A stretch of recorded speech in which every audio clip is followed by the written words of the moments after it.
바이블 GPS 제54일입니다. 성경을 읽는 바른 자세. 신명기 6장 4에서 5절 말씀. 들어라 이스라엘아, 우리 하나님 여호와는 오직 유일한 여호와시니 너는 마음을 다하고 뜻을 다하고 힘을 다하여 내 하나님 여호와를 사랑하라. 하나님 백성이 세상의 포로가 되어버린 것은 전심으로 여호와 하나님을 사랑하지 않았기 때문입니다. 하나님을 사랑한다는 것은 구체적으로 무슨 뜻일까요?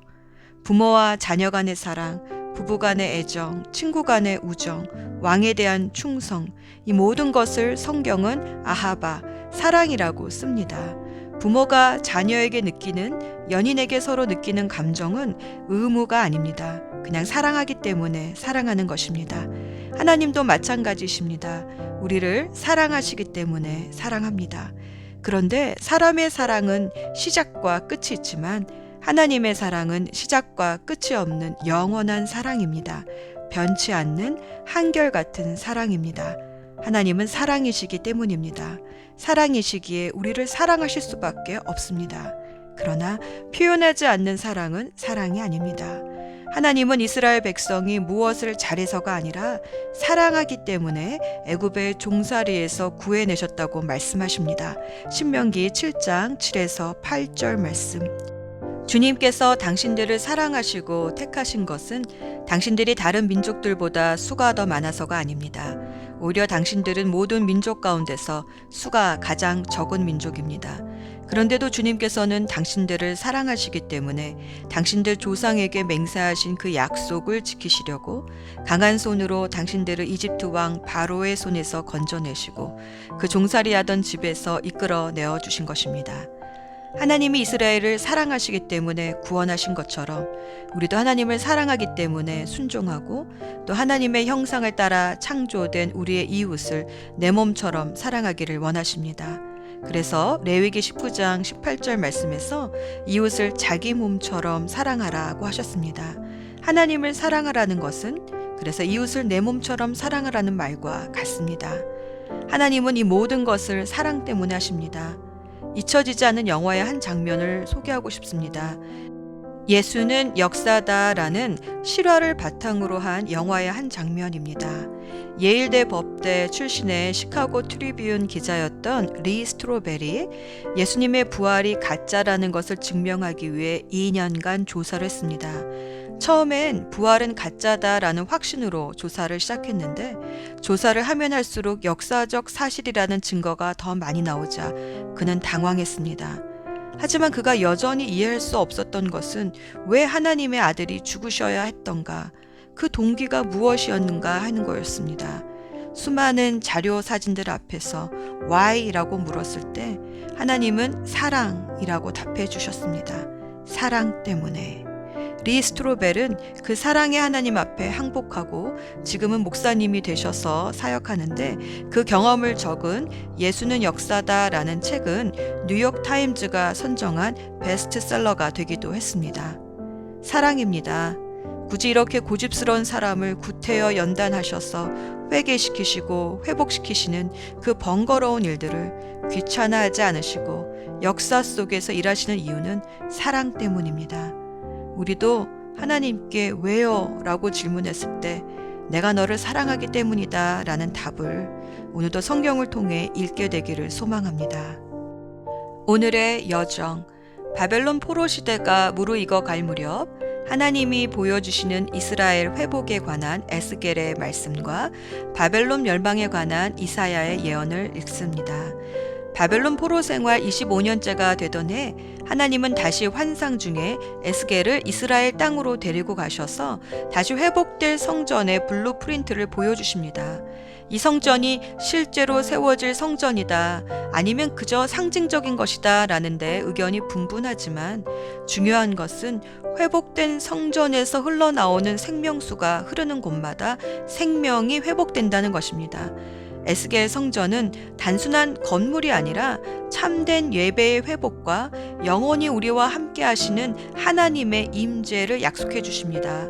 이 성전에서 흘러나오는 생명수의 모습은 나중에 계시록 22장에서 어린 양의 보좌에서 흘러나오는 생수와 같습니다. 에스겔 성전에는 휘장도 떡상도 촛대도 없습니다. 예수님이 앉으신 새 예루살렘의 성전이기 때문입니다. 하나님은 당신이 들어오신 동문을 닫으라 하셨습니다. 하나님의 임재가 다시 떠나실 문은 필요 없기 때문입니다. 바벨론에서의 포로 생활은 시간이 갈수록 안정을 찾아갔습니다. 예레미야에게 약속하신 대로입니다.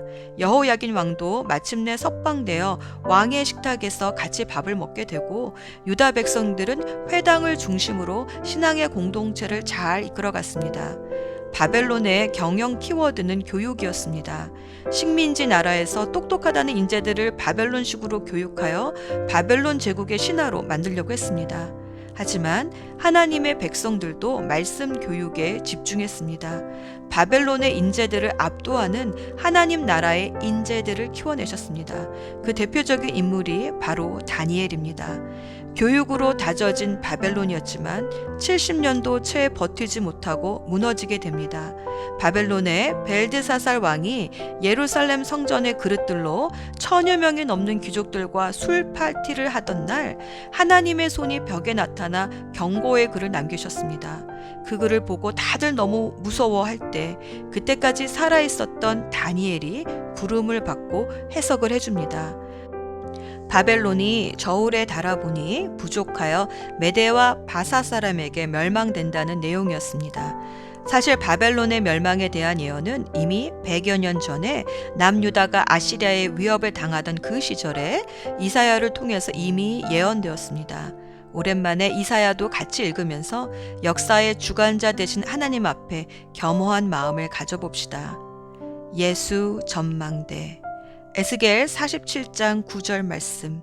이 강이 흐르는 곳마다 온갖 생물들이 살게 될 것이다. 에스겔 47장 12절 말씀. 물이 성소에서부터 흘러나와 과일나무를 적시기 때문에 나무들이 달마다 열매를 맺을 것이다. 나무 열매는 식량으로 쓰고 나무 잎사귀는 약으로 쓸 것이다. 물이 없으면 생명은 살지 못합니다. 하지만 물이 흐르기 시작하면 생명이 살기 시작합니다. 그래서 물은 생명을 상징합니다. 그런데 에스겔은 성소에서부터 이 생명의 물이 흘러나와 온 세상으로 흘러가는 환상을 보았습니다.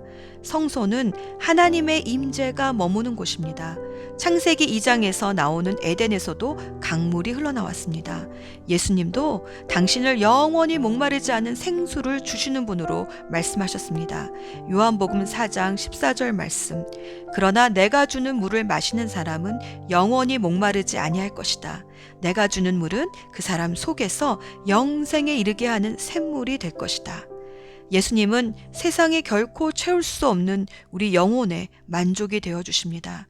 예수님이 십자가에 달려 돌아가셨을 때 로마 군병이 생사 확인을 하기 위해 예수님의 옆구리를 찔렀는데 거기에서 피와 물이 흘러나왔습니다.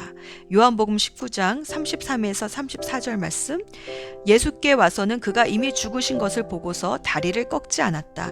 그러나 병사들 가운데 하나가 창으로 그 옆구리를 찌르니 곧 피와 물이 흘러나왔다. 피와 물은 각각 죽음과 생명을 상징합니다. 예수님은 우리의 죄를 위해 대신 죽으시고 또 죽음에서 부활하셔서 생명이 되셨습니다. 그리고 우리에게 성령님을 보내주셨습니다. 물이 식물을 자라나게 하듯 성령님도 우리 안에서 하나님의 사람으로 자라나게 하십니다. 자라나서 성령의 열매를 맺게 하십니다. 성령의 열매는 사랑과 기쁨과 화평과 인내와 친절과 선함과 신실과 온유와 절제입니다. 하나님을 닮아가는 성품의 열매입니다. 성령의 열매가 풍성한 삶은 에덴을 회복시킵니다. 에덴에서 흘러나오는 강물, 에스겔의 성소에서 흘러나오는 강물, 그리고 예수님에게서 흘러나오는 생수가 이제 우리 안에서부터 흘러나와 계속해서 이 땅을 적시어 나가길 소원해 봅니다. 기도합시다. 사랑이신 하나님 아버지, 사랑이 무엇인지 모르는 저희를 먼저 사랑해 주셔서 감사합니다. 아직 사랑에 많이 서툴지만 오늘도 말씀을 읽으며 하나님의 사랑이 세상의 사랑과 어떻게 다른지 경험하고 깨닫게 해주소서. 하나님의 사랑을 확증시켜 주신 예수 그리스도의 이름으로 기도합니다. 아멘.